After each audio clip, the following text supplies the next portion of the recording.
Hello friends, welcome to மக்கள் சேவை channel. இன்றைக்கி நம்ம ஒரு முக்கியமான இன்ஃபர்மேஷன் பற்றி தான் பார்க்க போகிறோம். அதாவது சட்டமன்ற தேர்தலில் வாக்களிக்க இந்த ஆவணம் கட்டாயம் அப்படின்ற மாரி தேர்தல் ஆணையம் அதிரடியான அறிவிப்பை வெளியிட்டிருக்காங்க. இப்போ இதை பற்றின மொத்த இன்ஃபர்மேஷன் தான் இந்த வீடியோ பார்க்க போகிறோம். இந்த வீடியோ ஸ்கிப் பண்ணாமல் ஃபுல்லாக பாருங்கள். அது மட்டும் அல்ல, இந்த வீடியோ நிறைய பேருக்கு ஷேர் பண்ணுங்க. ஓகே, அதாவது தமிழகத்தில் சட்டமன்ற தேர்தலை பார்த்தா 23ஆம் தேதி அன்னைக்கு நடைபெற போகுதுங்க. அந்த சட்டமன்ற தேர்தலில் நீங்கள் ஓட்டு போடணும் அப்படின்னா உங்களுக்கு இந்த ஆவணங்கள் கட்டாயம் அப்படின்ற மாரி அறிவிச்சிருக்காங்க. அதாவது என்ன சொல்லியிருக்காங்க அப்படின்னா, நீங்கள் ஓட்டு போடுவதற்கு முதல்ல உடைய ஓட்டர் லிஸ்ட்டில் பெயர் இருக்கணுங்க. அதை செக் பண்ணிக்கோங்க, ஓட்டர் லிஸ்ட்டில் பெயர் இருக்கா இல்லையா அப்படின்ற மாரி. அதேமாரி பார்த்தா உங்களுக்கு சம்மந்தப்பட்ட பிஎல்ஓ பூத் ஸ்லிப் கொடுக்குறாங்க. அதாவது வாக்காளர் தகவல் சீட்டு ப்ரொவைட் பண்ணியிருப்பாங்க.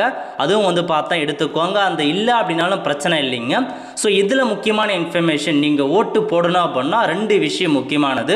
ஒன்று, ஓட்டர் லிஸ்ட்டில் உங்கள் பெயர் இருக்கணும். அதேமாரி ஓட்டு போடுவதற்கு இந்த டாக்குமெண்ட், அதாவது இதில் ஒரு 12 டாக்குமெண்ட் சொல்லியிருக்காங்க. அதில் ஏதாச்சும் ஒரு டாக்குமெண்ட்டை கொண்டு போயிட்டு தான் உங்களால் ஓட்டு போட முடியும் அப்படின்ற மாரி தலைமை தேர்தல் அதிகாரி பார்த்தா தெரிவிச்சிருக்காங்க.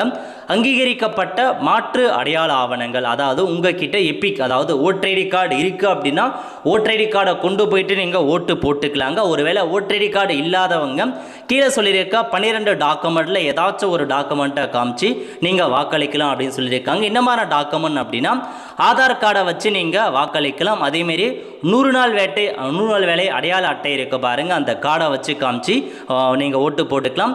அது இல்லை அப்படின்னா வங்கி அஞ்சலக கணக்கு புத்தகம், பேங்க் பாஸ்புக் இருக்குன்னு ஃபோட்டோவோட, அதை வச்சு நீங்கள் காமிச்சு ஓட்டு போட்டுக்கலாம். மருத்துவ காப்பீட்டு அட்டை, அதுக்கப்புறம் டிரைவிங் லைசன்ஸ் சொல்லியிருக்காங்க. நெக்ஸ்ட்டு பேன் கார்டு சொல்லியிருக்காங்க. அதுக்கப்புறம் ஆர்ஜிஎல் வழங்கப்பட்ட அந்த டாக்குமெண்ட், அப்புறம் பாஸ்போர்ட் கொடுத்துருக்காங்க. ஓய்வூதிய ஆவணம் ஃபோட்டோவோட இருக்கணும் அந்த டாக்குமெண்ட். அப்படி இல்லை அப்படின்னா பணி அடையாள அட்டை, ஒர்க் பண்ணுறீங்க அப்படின்னா அரசு பொதுத்துறை நிறுவனம், அதுக்கான ஐடி கார்டை வச்சு ஓட்டு போட்டுக்கலாம். நாடாளுமன்ற சட்டமன்ற உறுப்பினர் அடையாள அட்டை வச்சு, அதுக்கப்புறம் யூடிட்கான மாற்றுத்திறனாளி அடையாள அட்டை, இந்த 12 டாக்குமெண்ட்டில் ஏதாச்சும் ஒரு டாக்குமெண்ட்டை வச்சு நீங்கள் ஓட்டு போட்டுக்கலாம் அப்படின்ற மாதிரி சொல்லியிருக்காங்க. அதனால் கம்பல்சரி ஓட்டு போடுவதற்கு இந்த 12 டாக்குமெண்ட்டில் ஒரு டாக்குமெண்ட் இருந்தால் மட்டும்தாங்க ஓட்டு போட முடியும்.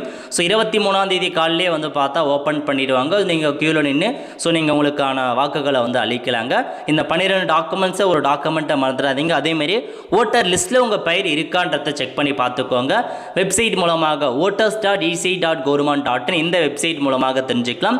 அல்லது ecnet அப்படின்ற ஆப் இருக்குது, அந்த ஆப் மூலமாக நீங்கள் தெரிஞ்சுக்கலாங்க. உங்களுடைய பெயரில் உங்கள் ஓட்டர் லிஸ்ட்டில் உங்கள் பெயர் இருக்கா இல்லையா அப்படின்ற மாதிரி. அதேமாரி உங்களுக்கு ஓட்டு இருக்கா இல்லையான்றதை நீங்கள் தெரிஞ்சுக்கலாம்.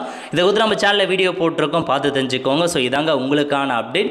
இந்த 12 டாக்குமெண்ட் ஏதாச்சும் ஒரு டாக்குமெண்ட்டை கொண்டு போயிட்டு தான் ஓட்டு போட முடியும். அதனால் நிறைய பேருக்கு தெரியப்படுத்துங்க. அடுத்த ஒரு நிலையுடன் சந்திப்போம். நன்றி, வணக்கம்.